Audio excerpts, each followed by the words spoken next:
Oh, hi. Didn't see you there. Just fucking around.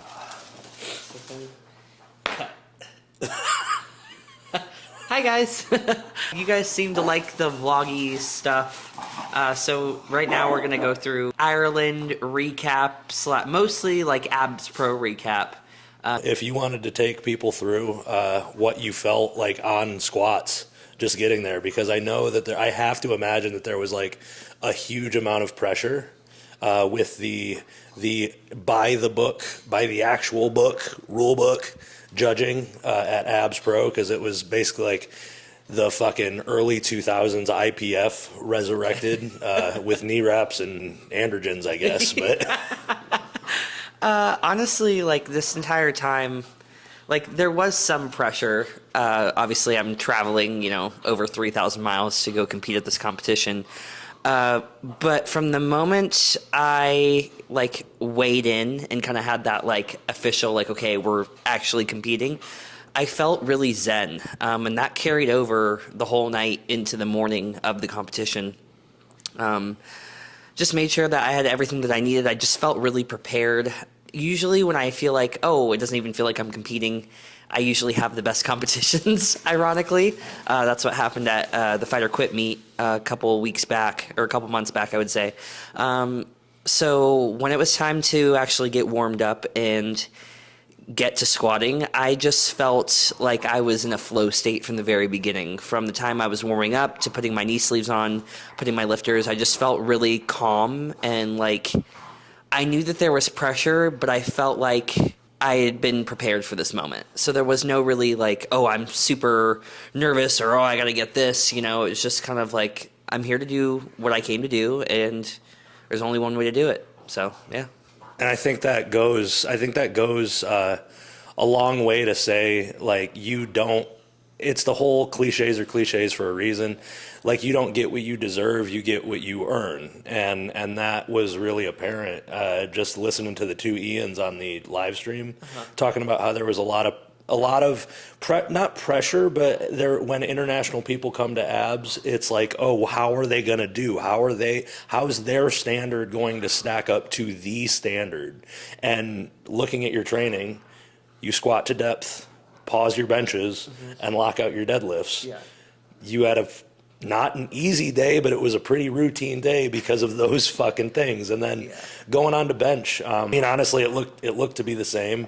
I know that bench wasn't as clicky as we had hoped it to be, but like I was just less explosive than I had usually been, like all through prep, and Yeah. even like things were moving well in the warm up room, but I was just kind of like, I'm just gonna take what I think I can get and not shoot for anything like unrealistic, because Abs is one of those meets where you have to go 9 for 9 pretty much to secure a win. So like going into bench, I was feeling really good about where I was at. Unfortunately, I had two girls there that were going to be like my biggest competitors. We were doing the math when I was cutting weight, and I was like, oh shit, if they have like a really good day, I'm going to have to pull for the win. Unfortunately, one of them bombed out on squat, and then the other on bench, which I didn't even realize until I think after the bench flight. So I think that's a really big thing too, that now that I'm talking that back, I was not focused on anybody else but myself. I was literally just playing my own game, making sure I got attempts on the board, and I think that really translated to how well I did. And it goes to it's another kind of like callback to what a lot of people reference, whether it's at Abs or a lot of high level competition anywhere.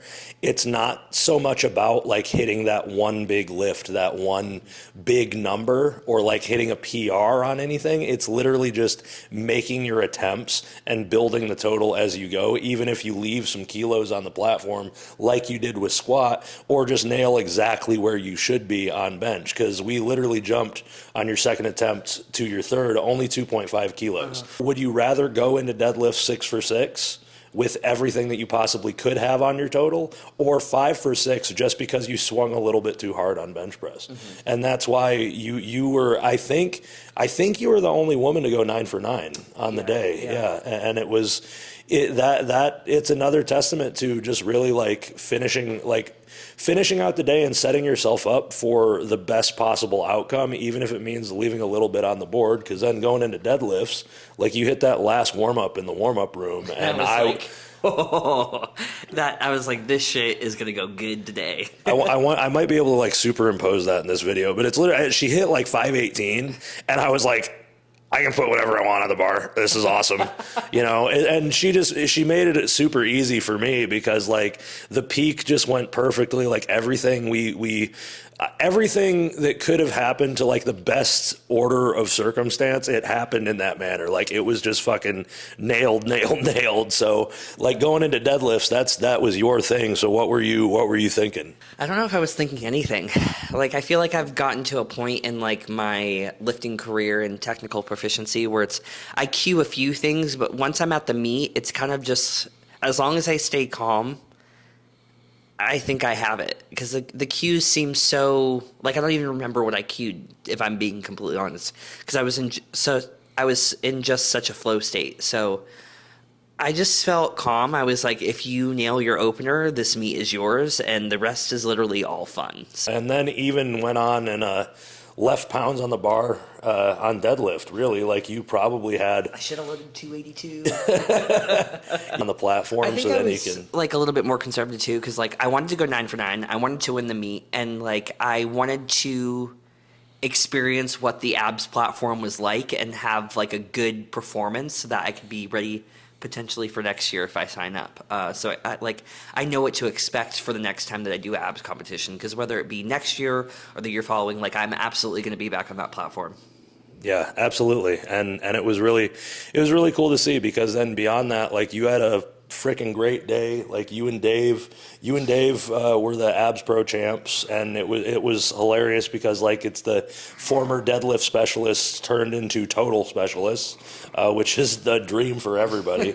But yeah, and then like after the meet, we got to see some of the nightlife in Ireland, which was the fucking weirdest thing I've ever been a part of.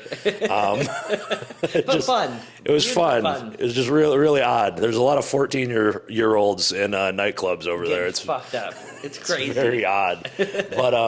But yeah, and then like what we just did, everybody saw your food reviews. I think you might have a couple more coming or whatnot. I still have a breakfast for one to put up. So like going over like how abs was as a whole, I think they are well on their way to becoming like the premier in untested powerlifting, because from the moment that we landed in Ireland, I felt like I was a professional athlete. We got picked up from the airport, weigh-ins, we had rehydration drinks, we had kits that they got for us. It was like a whole sort of like media day, press conference, just little details that I hope will be adopted soon in America, because I think they just really highlight the actual athletes, and it feels more like a professional event, if that makes sense. Like abs has a special recipe over there, and it was really fucking cool. It was really fun to be a part of, and I can't wait to be on their platform at some point as well, whether it's coaching Brianni or as a competitor myself. So it was really cool. I have like zero negative things to say about abs as a whole. Like it was 10 out of 10, from the competition to all the people that were volunteering, spotting and loading, running the numbers table. Like it was amazing. Yep. Even the venue was insane. The venue was super cool, very spectator friendly. There was like a whole like upstairs where people could watch down. It was just, the production level was awesome. Like the production, I would say, was on par with a meet like the American Pro. I just think abs had those little details that really made it stand out and made you feel like a professional athlete. And not even mentioning the fact that the competition was as tight as it was, Because I feel like at like pro meets here in America, it's people are competing against like open powerlifting, where when you're competing at abs, you're actually competing against each other, because it's the title of the winner that people value above all. It's not really like, I'm sure people can hit all-time world records at that meet. Like I'm pretty sure if I had another training cycle, maybe with the stiff bar, I could have pulled the 293 record that I have, or chipped it. But it's like one of those meets where you're not necessarily competing for a record, you're competing to win, which I don't think is really common over in the States as of yet. But I'm excited to see how it grows. So it's really like personally invigorating to see, because I've been in powerlifting for a long time, and like I remember back in 2017 with the current U.S. Open, it was like head-to-head competition, and the top 12 lifters all had like, it was like a 620 Wilks to like a 580 Wilks, and it was anybody could have won that day, and it felt as though rather than competing against open powerlifting, like Bree said, you were competing against that guy across from you in the warm-up room, and that's just a special thing to have in powerlifting, and the fact that there's like a potential for that to be the direction we're heading in, super fucking exciting. because I think something like, I personally love head-to-head competition. Even if I lose, I don't give a shit if I lose. I really don't care if I'm not the best lifter on the day, but having the chance to be the best lifter on the day with people who are equal and on the same like level playing field that I am, there's something that's so fun about it. And I really hope that like that starts to become more of a thing, because God damn, that was so much fun. And just to wrap this up, like, just so you guys know, we are going to, like, I'm going to clean up the program that I wrote for Brianni, and we're actually going to sell that as the Brianni Terry Special Peaking Program. Something, I don't It's know. awful. But she hated it. But it works. It's just like, how much fatigue can we carry all the time and still progress? But it was great, because like, even though like my numbers, like I didn't hit what I hit at the meet, which is, obviously you save the bigger numbers for meet day, but nothing was moving in prep how it moved on the platform. And I guess that's kind of what peaking is, but god damn, it sucked. You are supposed to not feel as good. The day that you're supposed to feel the best is meet day. Every other training session, every other training week, you're supposed to carry a certain degree of fatigue. And if you know that you don't feel 100%, it's not as explosive, whatever, you can guarantee yourself that it's going to show up when it fucking needs to. And it did, because I told her she'd be good for fucking more. And she's like, no, we should open here. And it was like, fine, cool, great. I'd rather be conservative. I know. 9 for 9. And she did. I know. Next That's year. my second meet in a row I've gone 9 for 9, which is pretty cool. Next year, or whenever, I'm telling you, it's going to be fucking nasty, because she gets it now. Maybe. She's still going to argue with me, but it's okay. It's fine. But we're going to be selling that program. We are also going to be launching our podcast. Do not have a name for it yet, like Bulldogs, Barbells, and Balls. Balls. We've been talking in like English and Irish accents all week just because it's so silly. 255 kilos on the bar. A country mile ahead for Brianni. But we're gonna be recording our first podcast this Sunday and start just releasing those as we go.